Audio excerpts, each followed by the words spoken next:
Caríssimos amigos e irmãos, a paz do Senhor esteja com todos vocês. Esse domingo da Quaresma, segundo domingo do tempo da Quaresma, é uma oportunidade de refletirmos sobre como é que nós olhamos com fé os acontecimentos. É o famoso domingo da Transfiguração e a leitura do Evangelho, sem dúvida, está sempre recordando para todos nós que aquele que vai sofrer na cruz se apresenta transfigurado no Monte da Transfiguração, no Monte Tabor, e se revela como o Deus conosco. Diante daquele que vai morrer na cruz e que vai escandalizar tantas pessoas, ele se apresenta transfigurado para dar força também aos seus discípulos, a todos aqueles que o seguem, para que tenham coragem no meio das provações e das dificuldades, porque ele realmente vence a morte e vence o pecado e é o Deus conosco. É o grande anúncio que nós, meus irmãos e irmãs, sempre temos e que aparece com muita clareza para nós, sempre nesse segundo domingo da Quaresma. E enquanto nós caminhamos dentro desse tempo de Quaresma, tempo da campanha da fraternidade, sem dúvida ler justamente a narrativa da Transfiguração nos faz ver também como é que nós somos chamados a olhar a nossa vida e a nossa história. Jesus leva Pedro, Tiago e João a um lugar à parte, sobre uma alta montanha. E ele se transfigurou diante deles.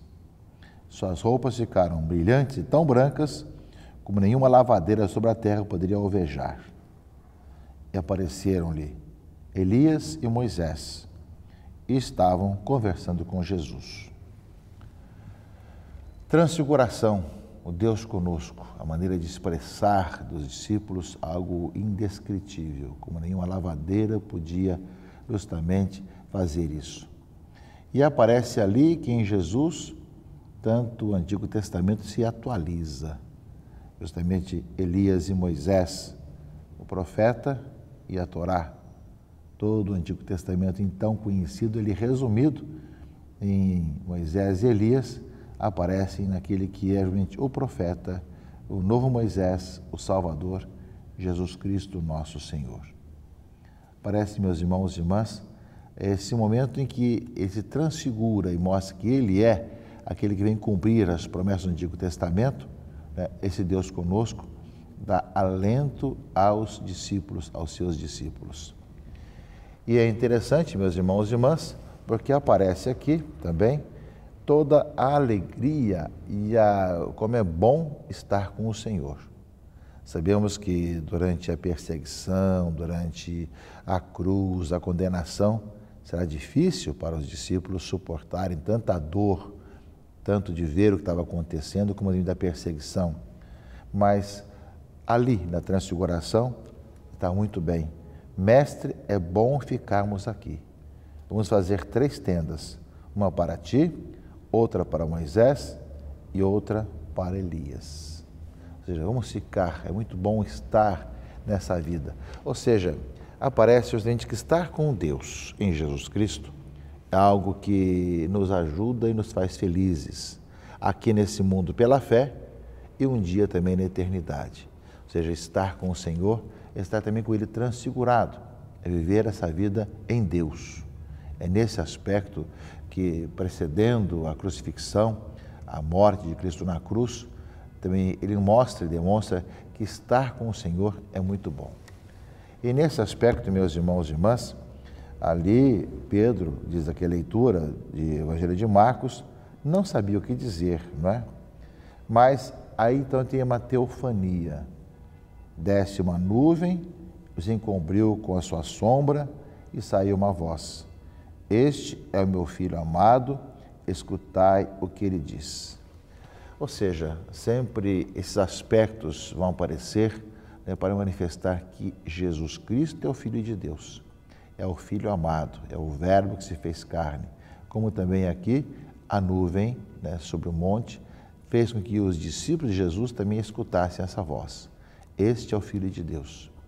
São as teofanias, são essas manifestações, meus irmãos e irmãs, que colocam para nós também. É bom estar com o Senhor, é bom encontrar com o Filho de Deus Jesus Cristo, nosso Senhor, é a nossa vida. É essa experiência que marca a nossa vida e que faz com que nós continuemos a caminhada no dia a dia da nossa vida até o dia que nós o veremos face a face no céu. Mas enquanto isso, nós passaremos também pela planície, não só pelas montanhas, pela planície e também não só pelo Monte Tabor, mas também pelo Monte Calvário. E que nada nos deve desanimar diante das dificuldades.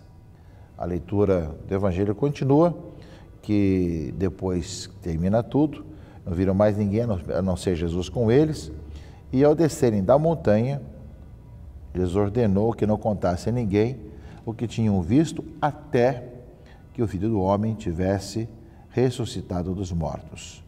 E comentavam entre si o que queria dizer ressuscitar dos mortos. Ainda não tinham visto, somente depois que aconteceu é que iriam depois entender. E Jesus me deixa para anunciar depois que eles passassem pela experiência do Calvário e da ressurreição para contar sobre essa experiência da transfiguração. Caríssimos amigos e irmãos, estamos no tempo da Quaresma e, sem dúvida, nós contemplamos todo esse sinal da conversão que nós somos chamados. Também nós olhamos para a nossa vida na planície, sabemos do nosso dia a dia, dos sofrimentos, sabemos dos calvários da nossa vida, mas também nós encontramos o consolo que vem do Senhor, da sua presença ressuscitada no meio de nós.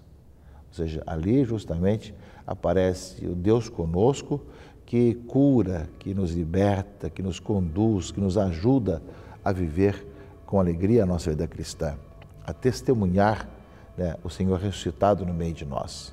Por isso mesmo é que nós somos chamados a estar contemplando o Senhor e enquanto nós caminhamos na planície, tendo também as dificuldades, os problemas do dia a dia e os calvários da vida, que nós temos essa alegria, esse consolo que vem do Senhor. Ele está ressuscitado, presente no meio de nós. Também nós que durante essa época da Quaresma vamos vendo nossa vida de pecado, de infidelidade, de erros, no entanto nós sabemos que Ele está também presente no meio de nós, iluminando a nossa vida, consolando o nosso coração, curando nossas feridas e assim nos conduzindo. É uma palavra que a gente nos remete a vivermos ainda mais e melhor a nossa vida de conversão e a nossa vida cristã. E as outras leituras, primeira e segunda leitura desse segundo domingo da Quaresma, meus irmãos e irmãs, nos falam de que Ele dá a vida por todos nós. Aquele que aparece no Tabor transfigurado é o que dá a vida por todos nós. A carta de Paulo aos Romanos fala assim: se Deus é por nós, quem será contra nós? Deus que não poupou o seu próprio Filho, mas o entregou por todos nós, como não nos daria tudo junto com Ele? Né? E quem acusará os escolhidos de Deus? Quem os declara justos? Quem o condenará? Jesus Cristo, que morreu e que ressuscitou, está diante de Deus intercedendo por nós. Ou seja, a carta de Paulo aos Romanos, a gente fala que Deus deu o seu próprio Filho para nos salvar. É interessante que justamente a igreja coloca na liturgia, no mesmo momento que fala do Monte Tabor, fala daquele que deu a vida por todos nós, Jesus Cristo, nosso Senhor. Ou seja, a experiência do consolo que vem do Senhor, da sua presença, nos faz também olhar aquele que deu a vida por todos nós. E é um pouco aquilo também que no livro do Gênesis, a leitura primeira desse segundo domingo da Quaresma, nos é colocado. Fala que Deus pôs Abraão à prova e toma teu filho Isaque, a quem tanto amas, e vai até a terra de Moriá e oferece um holocausto. Não é? E aí vai toda aquela conversa de Abraão com o seu filho Isaque, que tinha endeusado seu filho. Justamente Abraão, mesmo contra toda a sua vontade, né, contra a dor do seu de pai, leva o seu filho como sacrifício. Não é? Mas no momento que vai acontecer isso, realmente o anjo lhe diz, né, não estendas a mão, não lhe faça nenhum mal. E Abraão, erguendo os olhos, viu um carneiro preso no espinheiro, foi buscá-lo e ofereceu um holocausto no lugar de seu próprio filho. Além da questão de mostrar contra sacrifícios humanos, também aparece justamente esse aspecto da obediência à fé, mas também que aquele que realmente poupou em Abraão, o filho, Isaque, entregou seu próprio filho nas mãos da humanidade e acabou sendo morto na cruz, não é? E justamente aparece aqui a promessa de Deus a Abraão, ou seja, eu te abençoarei, tornarei tão numerosa a tua descendência como as estrelas do céu e como as areias da praia do mar, e teus descendentes conquistarão as cidades dos inimigos, e todas as nações da terra serão abençoadas. Então aparece a obediência de Abraão, aparece justamente a providência para que não se ofereça sacrifícios humanos e aparece justamente a bênção que vem pela obediência. Mas ao mesmo tempo aparece que o Senhor, como diz aqui a carta de São Paulo aos Romanos, deu o seu próprio Filho e colocou em nossas mãos e que nossos pecados não pouparam, que mataram e colocaram na cruz. Mas que ao mesmo tempo que nós olhamos essa salvação que nos vem em Jesus Cristo, que deu vida por todos nós vemos também, meus irmãos e irmãs, que no Monte Tabor ele se transfigura e mostra que ele deu vida por todos nós sim na cruz, mas ele é o Deus conosco, é o que veio trazer para nós a salvação e é a nossa salvação, Jesus Cristo, nosso Senhor.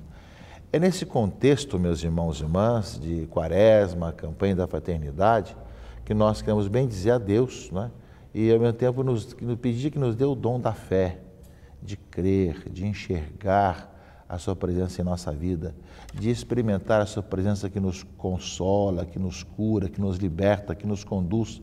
E pedir para que nesses dias de Quaresma, cada dia, cada instante, vivamos com alegria a nossa caminhada cristã, os passos enquanto cristãos, a alegria de viver cada vez melhor a vida do Evangelho, de tal maneira que nós, sabendo passar pelas cruzes, pelas dificuldades, caminhamos no Senhor e busquemos sempre mais encontrar nele a vida e anunciar essa alegria da vida nova em Jesus Cristo, nosso Senhor.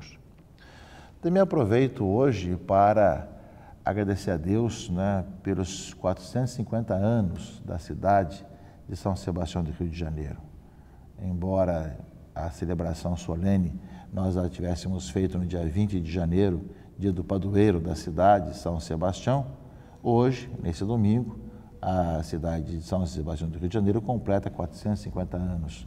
Cidade colocada entre o mar e as montanhas, com uma história no Brasil colônia, no Brasil império, no Brasil república, no Brasil da cultura de hoje, que marca esse país, encimada no Corcovado pelo Cristo Redentor, uma cidade que merece justamente a nossa oração, pedido para que sempre mais, junto com a beleza natural, tenha a beleza dessa vida de conversão, da caminhada cristã, cada vez maiores em seu coração. Portanto, nesse dia de hoje, nós lembramos com muito carinho a toda a história dessa cidade, pedimos a Deus para que vocês que, de certa forma, participam disso, que nos acompanham aqui pela televisão, as reflexões dominicais, e nesse dia especial, olhar essa história, nós possamos também olhar para esse povo que tem muita gente santa, muita gente que caminha na paz, muita gente que faz muito bem às pessoas, como temos visto justamente com os processos de beatificação e canonização, tanto jovens, adolescentes, casais, religiosas, enfim, tantas pessoas estão nesse processo que representam tanta gente que nessa grande cidade, nessa região metropolitana, vive o Evangelho, coloca em prática a palavra de Deus e caminha de tal maneira na conversão que se torna sinal desse amor de Deus para os irmãos e irmãs. Uma cidade maravilhosa, uma cidade com suas flechas, muitas vezes marcando e muitas vezes machucando o seu povo, uma cidade que tem tantas injustiças e mas tanta beleza e tanta história. Queremos ver cada vez mais uma cidade também onde lembrava o Papa Francisco que possa desvelar a presença de Deus que está no meio dela. Deus vive, Deus habita nessa cidade. Nós possamos cada vez mais descobrir, apresentar e assim caminhar e fazer viver, nesse tempo da Quaresma, os cristãos que ajudam a cidade a tornar-se cada vez melhor e a tornar-se, como São Sebastião, testemunha da esperança cristã no Cristo ressuscitado, que aparece hoje na liturgia desse domingo, segundo domingo da Quaresma, transfigurado, nos conduzindo, nos dando esperança e confiança em tempos novos. Um bom domingo da Quaresma, Deus conduza a todos nós nessa caminhada quaresmal e abençoe, em nome do Pai, e do Filho e do Espírito Santo. Amém.